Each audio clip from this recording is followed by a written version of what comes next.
चतुर्वेदी मतांतर में आप लोगों का स्वागत है। सियासी बिगुल बच चुका है बात उत्तर प्रदेश चुनाव की। और आप देखिए कि उत्तर प्रदेश चुनाव का किला फतह करने के लिए किस तरह की तैयारी तमाम दल कर रहे हैं। लेकिन उन दलों में हम बात समाजवादी पार्टी की करेंगे, क्योंकि समाजवादी को ही मुख्य प्रतिद्वंदी माना जा रहा है और उन्होंने ही गुलदस्ता बनाया है। जिस गुलदस्ते के जो फूल हैं वो ऐसा लग रहा है कि वो माली के साथ नहीं है। अब इसमें देखिए माली कौन है? माली अखिलेश यादव हैं। उन्होंने ही गुलदस्ता बनाया, फूलों को सींचा और सोचा कि जो है इनकी खुशबू से वो लोक भवन की यात्रा तय करेंगे। लेकिन उसमें किंतु और परंतु है। उसके साथ ही एक लंबी चौड़ी चिट्ठी जो है अखिलेश यादव की, उस पर भी हम बात करेंगे और बात उनके उस दर्द और पीड़ा की करेंगे जो आजकल फूटी है। तो हम पहले बात तो उसी पीड़ा की करते हैं। देखिए वो कह रहे हैं कि साहब ये जो है आपने तो सब बंद कर दिया, रैलियां तो आप करने नहीं दे रहे हैं 15 जनवरी तक। और जो देखिए जो कोरोना की सिचुएशन है उसमें ऐसा लगता है कि मामला डिजिटल ही रहेगा। तो उस पर अखिलेश यादव कह रहे हैं कि साहब हमारे पास तो कोई डिजिटल व्यवस्था है नहीं, फंड मुहैया करवाइए। और एक तरीके से ये भी कह रहे हैं कि छापेमारी मार के तो सारा आप लोगों ने जो है छीन लिया, निपटा दिया। तो ऐसे कैसे काम चलेगा? कुछ जो है फंड तो मुहैया होना ही चाहिए।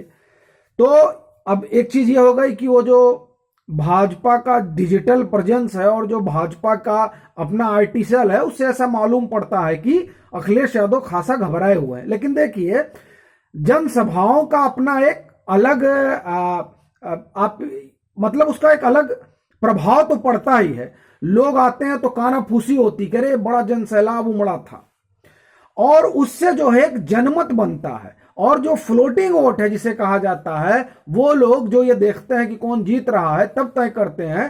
तो ये जो माहौल बनता है ये उसको बड़ा प्रभावित करता है। तो अब ये सारी चीजें हो नहीं रही हैं। और जो उनको लगा था कि हवा बनाए हैं, वो हवा उनको लग रहा है कि डिजिटल प्लेटफॉर्म पे बन नहीं पाएगी, इसलिए वो लगता है घबराए हुए हैं। और इसी घबराहट में उन्होंने पत्र लिख दिया है। पत्र लिखा है मुख्य निर्वाचन आयुक्त को। पत्र में 4 अधिकारियों की बड़ी भारी कंप्लेन है। पहले भी वो कंप्लेन कर चुके हैं। उसमें से एक की उसमें अवनीश अवस्थी को लेकर विपक्ष बड़ा जो है आप ये समझिए कि बहुत आक्रोशित है। वो उनको निष्पक्ष नहीं मानते हैं। यही हाल नवनीत सहगल का है, उनके बारे में उनको भी वो निष्पक्ष नहीं कर रहे हैं। एडीजी लॉ एंड ऑर्डर, वो आपको पता ही होगा, हमने आपको बताया था कि वो मूंछों वाला। तो प्रशांत कुमार को लेकर भी उनका अपना जो है ऑब्जेक्शन है।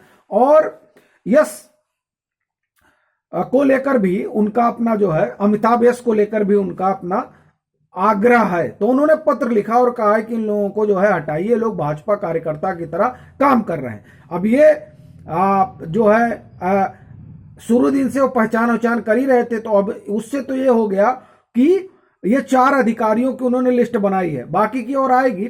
लेकिन बड़ी दिलचस्प बात उसमें यह है कि नवनीत सहगल तो उनके समय में भी जो है मुख्य सचिव रहे हैं, लेकिन न मालूम कुछ हुआ होगा और उन्होंने पूरा काम बोलता है। और यहां तक कि जो ये आगरा एक्सप्रेस भी हम लोग देख रहे हैं, वो भी उन्हीं की अगुवाई में बना था और तब बड़ी पीठे ठोकी जा रही थी। आज न मालूम क्यों नाराज हैं अखिलेश। बहरहाल तो उन्होंने मुख्य निर्वाचन आयुक्त से जो है पत्र लिख के शिकायत कर दी है कि इनको जो है हटाया जाए। असल बात ये जो सारी कवायद है उसका असल मसला वो गुलदस्ता है। जो गुलदस्ता अभी देखिए कि जैसे कि हमने सुबह भी बताया कि दया शंकर सिंह जो ज्वाइनिंग कमेटी के सदस्य हैं और भाजपा के उपाध्यक्ष भी हैं, वो मिलकर आए हैं। बंद कमरे में बातचीत हुई है। क्या बात हुई है कोई नहीं जानता है, लेकिन बात हुई है। और ये बात पहली बार नहीं हुई है, 2-3 बार हो चुकी है। उधर जयंत चौधरी और आप ये कहिए कि अखिलेश यादव के बीच, या मैं कहूं सपा और आरएलडी के बीच सीटों को लेकर बात नहीं बन पा रही। पेच इसमें फंसा है कि जितनी बार्गेनिंग आप जयंत चौधरी से कर सकते हैं कर लीजिए, क्योंकि अगर आप जयंत चौधरी को जितनी सीटें देंगे उसी अनुपात में सीटें और सहयोगियों को भी देनी पड़ेंगी। क्योंकि आप तो जान ही रहे पूरा 1 दर्जन पार्टियों के साथ उनका जो है समझौता है। और वो सोच रहे हैं कि अगर इनको ज्यादा देंगे तो पूरब में उन्होंने कृष्णा पटेल, ओम प्रकाश राजभर और वो जनवादी पार्टी, ये तमाम लोग जो मिले हैं, तो उसमें ओम प्रकाश राजभर अपना जो है ज्यादा सीट मांगेंगे और लोग भी अपनी सीटें मांगेंगे। अगर ये यहां दबा ले जाएंगे, मतलब देखिए जयंत चौधरी हम कहें आरएलडी को जितना कम से कम ये दे पाएंगे उतना ही ज्यादा जो है और जगह वो बार्गेनिंग कर पाएंगे। ये पेच जो है ये निकलने नहीं दे रहा है उनको, इसीलिए बात 40 की होती है और वो 28 पे आ जाते हैं। फिर ये होता है कि चलिए एक दूसरे के सिंबल को तय कर लिया जाए कि नहीं आप 40 पे रहेगा लेकिन 10 आदमी हमारे सिंबल पे लड़ेगा। ये इस तरह की भी चीजें हो रही हैं। और आपको एक चीज बताएं कि ये लखनऊ में ये चर्चा बहुत दिनों से है, पर सवाल ये उठता है कि इस पर बात बनेगी या नहीं बनेगी, और बात बनती नहीं नजर आ रही है। इसलिए ऐसा लगता है कि ये जो दया शंकर सिंह मिल रहे हैं इस मुलाकात ने और वहां बात ना बनती देख जो है काफी हलचल है समाजवादी खेमे में, और अखिलेश यादव इससे काफी परेशान है। ये देखिए ये है कि उनको लग रहा था कि हमने गठबंधन कर लिया, अब चीजें जो अपने अनुसार से ढाल ली जाएंगी, लेकिन जो गठबंधन की गांठ है वो उनको अब दिखाई देने लगी है और वो समझ रहे हैं कि मामला इतना सहज नहीं है। और फिर देखिए ये तो पॉलिटिक्स है, पॉलिटिक्स में दबाव की सियासत खूब चलती है। और वैसे भी यहाँ के एक बड़े पत्रकार हैं जो खासा उत्तर प्रदेश को जानते और समझते हैं, उनका भी मैं कुछ दिन पहले कार्यक्रम देख रहा था, तो उन्होंने कहा था कि समाजवादी पार्टी ने जो गुलदस्ता बनाया उस गुलदस्ते की एक पार्टी है जो लगातार भाजपा के शीर्ष नेतृत्व से संपर्क में है। अब वो पार्टी कौन है उन्होंने खुलासा तो नहीं किया, लेकिन ये जो शीर्ष नेतृत्व के संपर्क में जो पार्टी है और वो अपने फोन से नहीं दूसरे के फोन से बात करती है, वो भी बहुत चालाक है। अब वो कौन है ये भी अपने आप में बड़ा सवाल है, या जो दया शंकर सिंह मिल रहे हैं वही हैं, जो भी हो कोई तो होगा ही। कौन है ये भी रहस्य बना हुआ है, लेकिन जब वो इधर से उधर जाएंगे तो पता चलेगा। और आप देखिए कि समाजवादी पार्टी के कई दिग्गज नेता भी समाजवादी छोड़ रहे हैं, जैसे शत्रुघ्न प्रकाश बनारस बड़े नेता माने जाते हैं, बड़ा प्रभाव है उनका जो है बनारस के आसपास के इलाकों में।